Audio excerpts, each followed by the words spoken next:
This is the morning brief from the Economic Times.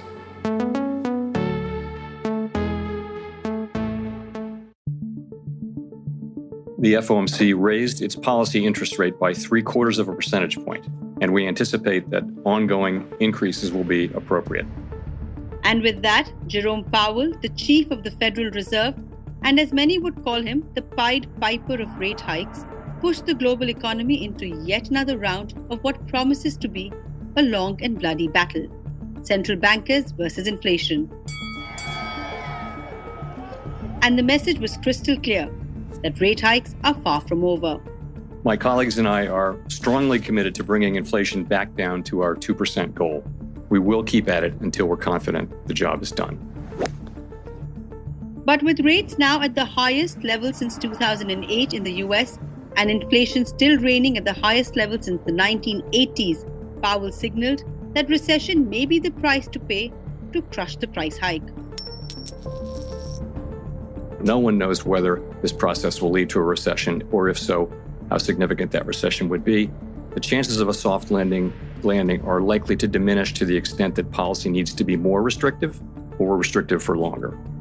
With the RBI Monetary Policy on the anvil and a rate hike from Mint Street already penciled in, the monetary medicine is getting more bitter with every dose. Is it going to be a rough ride for macros and markets? We find out.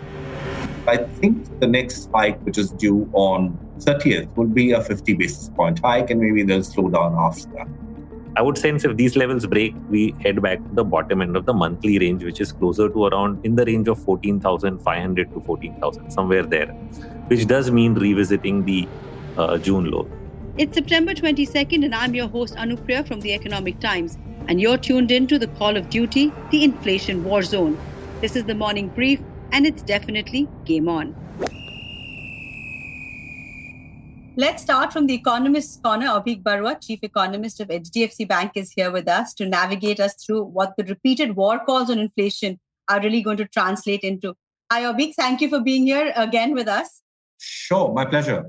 Abheek, the devil really lay in the detail when the Fed announcement came in. One could say the hat trick of the 75 basis point was mostly accounted for. But the real news came in from the aggressive rate hike path from here on. 2 more hikes, 125 basis points still to go. The Fed chief is clearly making it quite committed that the war is on inflation and nothing is going to slow him down. Absolutely. And I think he needs to do that because inflation prints are kind of disappointing on the upside. So the markets are perhaps somewhat irrationally expecting him to blink or give some signal that he'll go easy once some bits of data which are positive for inflation come in. But I don't think he is in the mood to do that. And he wants to sort of carry this on and, keep at it, as he said, till he gets the job done. And he claims to be mildly restrictive at this stage. So you can imagine what highly restrictive it could mean. The good thing is that inflation expectations have not spun out of control. But unless he talks tough continuously, and while the market tries to play a game of chicken with him, there might come a stage where with the elevated inflation trends, inflation expectations start moving up as well. And that's a really difficult thing to handle from a central bank's perspective. We translate that a little bit for us from not just the Fed's point of view, but he's sort of the Pied Piper for the rate hikes for the rest of the world as well. I was just looking over some data, and 90 central banks have raised interest this year. Now, with over 40 central banks having raised by at least 75 basis points, what is the risk of this one-size-fits-all global economy policy as well? Well, one way you could justify the one-size-fits-all policy is the fact that the problem is kind of the same for all economies. It's really high inflation that's hitting economies across the board. So you don't have different sets of problems. There could be a difference in degree. But the principal problem is inflation, and inflation of a certain kind. Initially, it was confined to energy and food, but now it's for all the economies that have kind of gotten aggressive on monetary policy. Inflation seems to have gotten entrenched, broad-based, and spread across goods and services. So that's really where the central bank has to come in and smother not just headline prints, but try to harness inflation expectations. If it was just a supply shock-driven problem confined to, say, energy, which has the sort of biggest supply constraint. But I think the one-size-fits-all kind of approach comes in because some central banks would like to sort of catch up now, like the European Central Bank, whereas some emerging market banks might just want to slow down, having front-loaded their rate hikes, and especially those like India that have lower inflation rates, we might just want to go a little easy and not sort of tend to be as aggressive as the Fed. You've led me completely into what I wanted to ask you next. Where does the expectation with the RBI now stand? But do you think the tone and tenor of the federal bank commentary and the progression of rate hikes will change what the RBI was working with?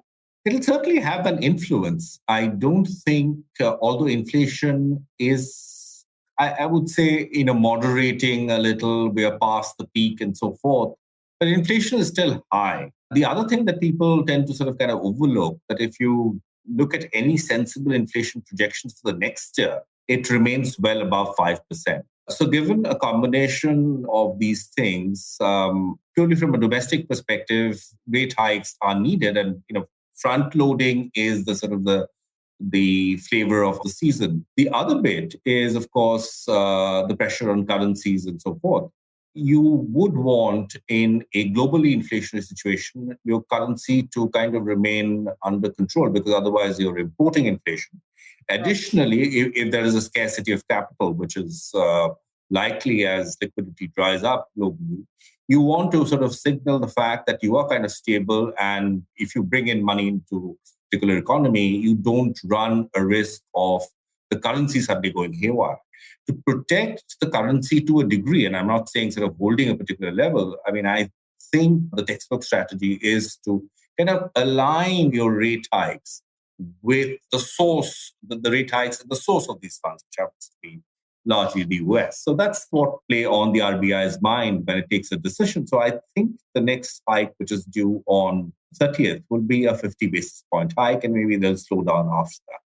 So do you think from the RBI's camp, at least, this one could possibly be the last big one? Because as you're saying, the trajectory given by the RBI as well for inflation now is lower from here on. Yes, I think it could be lower. This could be the sort of the last big hike.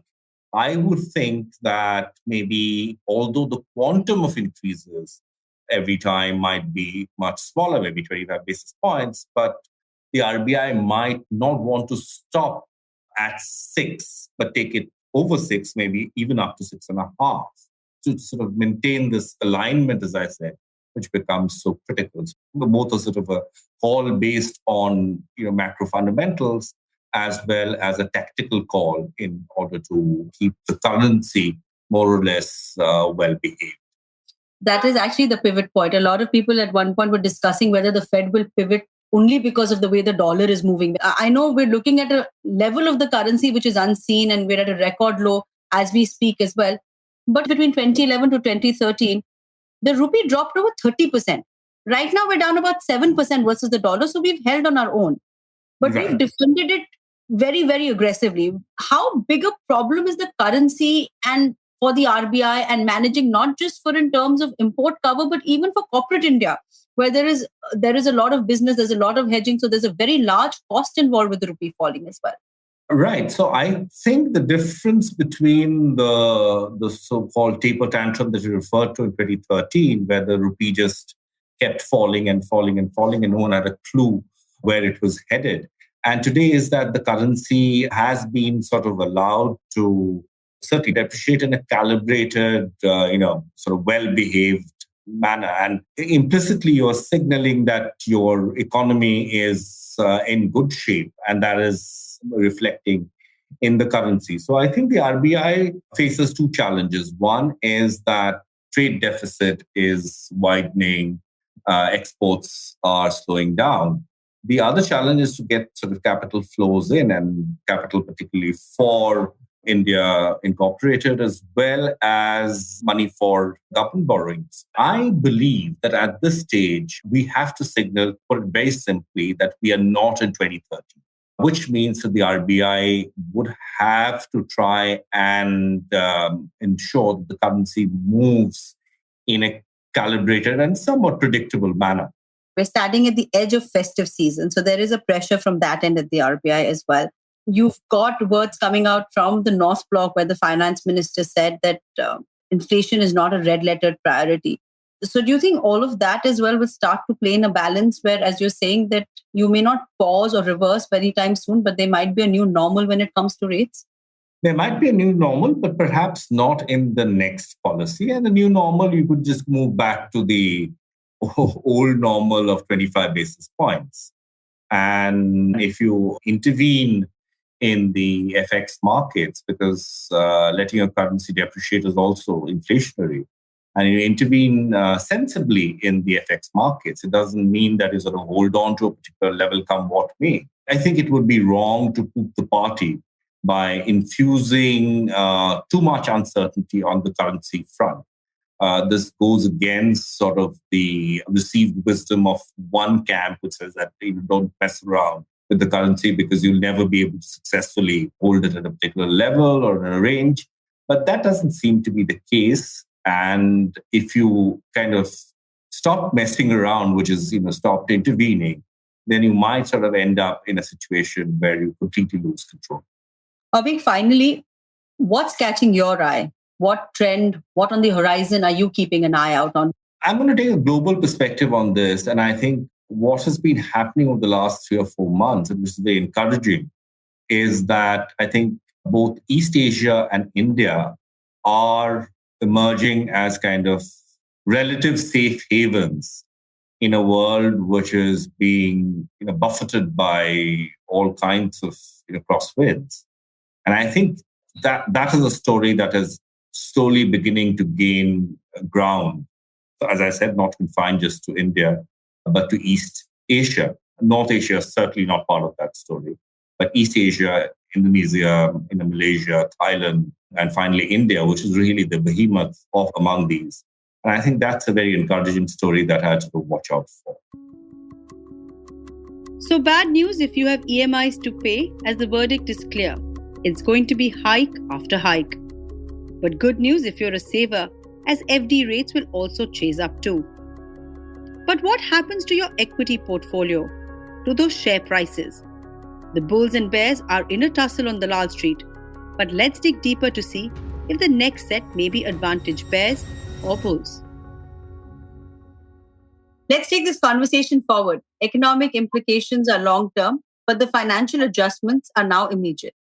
Rohit Srivastava, founder and strategist at IndiaCharts.com, a veteran market analyst, money manager, joins us. Thank you so much, Rohit, for being here on the Morning Brief with us. Thank you. It's a pleasure to share my views. I want to ask you at the get-go, what was the chart or indicator that you saw the first thing in the morning after the Fed announcement? Well, I got a call early morning from someone who rarely calls. And so the first thing I thought is, why am I getting this call? So I opened and looked at where are the US indices, because I didn't see them after midnight. And I was surprised to see that there was a deep cut in US equities. So that was probably the starting point of a long conversation. Well, Rohit, if it wasn't for that one phone call, tell us what would you have gone to when it came to the first thing you would have checked in the morning after the 75 basis point hike to truly gauge the reaction? So the two factors which I've been monitoring very closely, which are the obvious ones, are first, of course, the impact on US bond markets, and then subsequent to whether it is impacting other bond markets. And the second one is the dollar itself, which is the dollar index, and how that really affects various currency pairs around the world. These are the two things at a very macro level that we are continuing to monitor on a day-to-day basis to understand what will be the eventual impact on financial markets.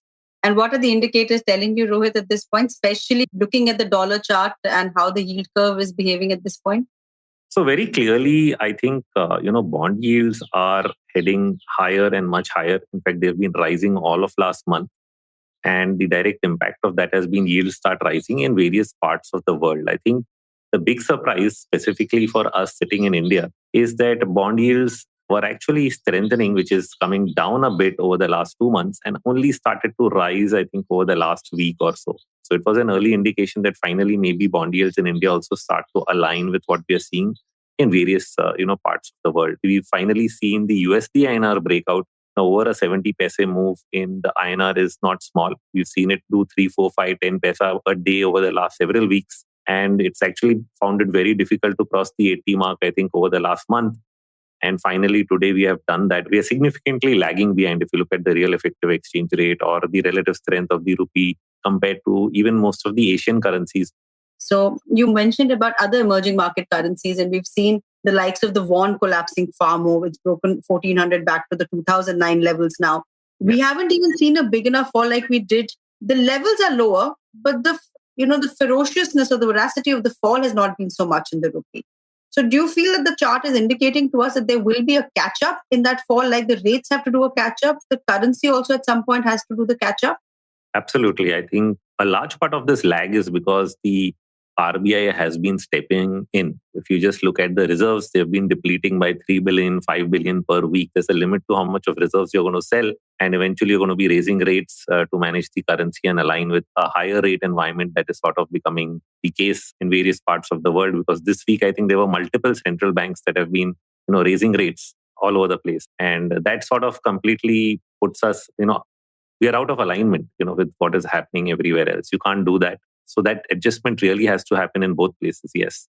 What is also out of alignment, Rohit, is how our markets have done. We may not be very happy with the way we are performing, but when you put it on a comparison to what the S&P has done, we're also talking in a month that has historically been always very weak for the US markets, if I'm not wrong. September historically is a very, very weak month for the US markets. But now we're down about 20% plus from the top for the S&P.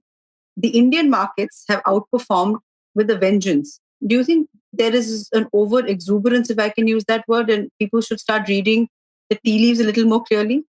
Surely they should. And, if you see, and it's quite amazing because everybody knows about this. It's not that the awareness has gone down among, participants if I look at Twitter, but there's a fair amount of debate. Every time we talk about the rupee, people get convinced that the RBI has got our back. They're saying that we are sitting with $100 billion to defend the currency. So people start believing that, this won't happen. So a lot of that belief is got pretty strongly ingrained in the minds of, traders and investors that India is not going to face the same headwinds that the rest of the world is really facing. Now, I do agree on some parts of the macro arguments, specifically those where we say that the Indian balance sheet is less leveraged as far as the corporate sector is concerned, as far as the banking sector is concerned. We have a lot of the NPAs which are off the table.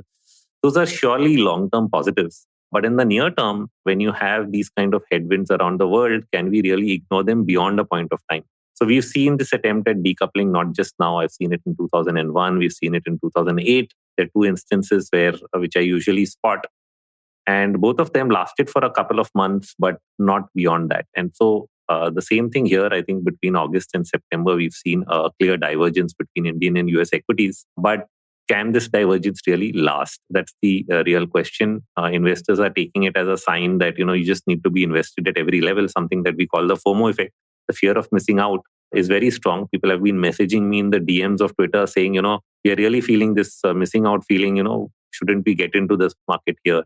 And that lack of patience I say, okay, fine. Maybe we are wrong. Things are not going to get so bad in India. But you can wait it out, right? We have the option of waiting and letting the entire impact play out on other parts of the world while the risk is still active, and then take a decision after some time. What is the hurry? So that's the kind of reply or response that I really give people who feel the FOMO effect. I said, wait for some time. There's no hurry in jumping in. Why do you have to get in today? But Rohit, when you're saying wait it out, is it because you are also saying that this market will give you a much bigger entry point? Globally at this point, you have Ray Dalio, Nouriel Roubini, all calling for a 20% cut even from this level and saying stocks will sink further. Maybe not at those levels, but are you saying that we will see a much better entry point? So their arguments come from the fact that what they're saying is that if a recession happens, then this is the kind of cut that is typically seen based on historical evidence. Now, of course, we are still not recognizing that it's a recession in the US. So let's presume that is the case because the rate hikes announced by the Fed are sort of taking you in that direction that you will slow down the economy sufficiently where at some point you might even say, okay, now it is a technical recession. So if we are looking at that kind of a cut, I do think there will be a negative impact on Indian markets of a significant degree because I'll tell you the main reason why I think. I argue it in two ways. One is, of course, we can easily say, okay, US will fall, so we should fall. There's a completely different angle that is missed out here, which I tried to bring out in one of these spaces I did last week. And we had two macro people from globally. I had Ritesh, who used to be the fund manager with BNP Paribas earlier, come in, and Deepak Shenoy, who's of course doing his own PMS. And my main question to them was, let's presume all things remain equal. Okay, fine, India's good, fine and dandy. But we are going to accept one thing, that credit, which is liquidity around the world, is tightening. Okay, and if you're tightening liquidity conditions, what is the impact on valuations? And there is no denying that whenever you've had a tightness in liquidity, if you have interest rates moving up, which is the main factor in any valuation model, then valuations that you're giving to the market have to come down. So this is without even getting into the earnings argument and so on. What will be the effect of US economy on our economy? We simply look at valuations. They cannot be where they are today if you have the whole world tightening. And so that's the single biggest argument for expecting us to get better prices than what we are getting today. And then when I say that, okay, wait it out, I'm saying, okay, if you are so bullish and you know all these headwinds are there, why not wait it out? Okay, fine, it won't fall a lot. Okay, it may fall a bit. There is a risk. So if there is a risk, why not let the risk play out and then, decide that you want to be in the market? How long will this continue? How long do you see this trend line continuing of this? The requirement of patience, which I can tell you in the current generation of traders, like you mentioned, is very difficult. I saw a post that you had put up also about how to keep away from the FOMO as well. But do you see this as an extended cycle? So right now, I'll put it in the assessment of any normal bear market in India. Most of them have lasted anywhere between 15 to 21 months on average. And if we simply put that number from the all-time high we reached last year at 18,600 in October, if we take 15 months, you would end up somewhere close to March of 2023. So this is sort of a timeline I've been repeating. I don't know whether it will extend more in time or not. But even if we keep that as a minimum, it sort of gives us a time horizon in which we can take our decision as to where the worst is over. So before I let you go, Rohit, I want to understand the level because people understand the market because of levels. The general conversation is वापस आ गए 16,000 पे आ गए 15,000 पे आ गए. So it's how the conversation is. So in terms of assessing the market mood, we are well above the June low at this point. Are we going to revisit? And what are the levels that you're looking at? So there are three levels I'll put out, which we are going to be watching for the case of revisiting. The first is going to be the break of 17,500 to 17,300. My sense is that this entire pattern we are seeing above 17,500 is some kind of a distribution pattern in the Nifty. And since we haven't broken it, we've bounced back once now. Again, we are close to this level today. If it doesn't break, there could be a case of another bounce as well. But as and when we do, which I think we eventually will, then we head back to first testing the weekly averages, which are close to around 16,800 to 16,700. So that will be the first level of support that we'll go back to. And then eventually, because of the monthly, so I'm going from each time frame to the next one. When we look at the monthly setup, where our momentum indicators are still in sell mode and not yet crossed over to the bullish side, I would sense if these levels break, we head back to the bottom end of the monthly range, which is closer to around in the range of 14,500 to 14,000, somewhere there, which does mean revisiting the June low. So this is how we are looking at the setup. What would be the mantra that you tell people as liquidity starts to tighten, rates start to turn into a more aggressive cycle? What would the investment mantra be from your end? So mine is to seriously stay away for the time being. In fact, how I've positioned myself is, move from 75 to 85 to now over 90% cash levels on the portfolio, which is very, very rare. Most people don't go that far. But I've taken a view to do that and only to start getting back into markets once we've seen these macro risks completely play out. Definitely, this current phase has been a little more difficult because we didn't, like the last two times, moment the market peaked at 18,100, it sold off. So it was easy. This one has been difficult because we are holding up above 17,500 and bouncing back to 18,000. We did it twice now. And the question is, will we do it again? And while it may be difficult, again, I'm stating, in a up-down market or in a bear market, you get trades on both sides, which last for a couple of weeks, long side, then short side, then long side, then short side. Whereas in a bull market, you can keep playing one side only. So this is an opportunity to play both sides for people who've learned to do that. Those who are new and are not comfortable doing both sides would really have to wait it out and probably take exits as and when a rally ends, because you have to book gains and not get stuck on the wrong side of the market. Those are the things to keep in mind. Well, don't shoot the messenger, but the verdict is bleak. Economists are now betting on rate hikes, well, at least one big one from the RBI and then some small. Market veterans are charting a downtrend and reminding us that one thing that 2001, 2008, as well as the 2013 carnage taught us was that decoupling is a dream. The central bankers have clearly declared war and one that they're determined to win against inflation. And no one is denying that borrowers and investors are going to feel the pain. But Powell promises that this prescription will work. I think, hope for the best, plan for the worst. So I think on shelter inflation, you've just got to assume that it's going to remain pretty high for a while. You've been tuned in to Call of Duty, the Inflation Warzone, brought to you by the team at Economic Times. Produced by Sumit Pandey, with Indranil Bhattacharya on the sound, and executive producer Arajit Burman, and I, your host, Anupriya. Thank you for listening in and have a great week ahead. The Morning Brief drops every Tuesday and Thursday and Friday. Do tune into ET Play, our latest platform for all audio content, including The Morning Brief. All clips used in the episode belong to their respective owners and credits are mentioned in the description.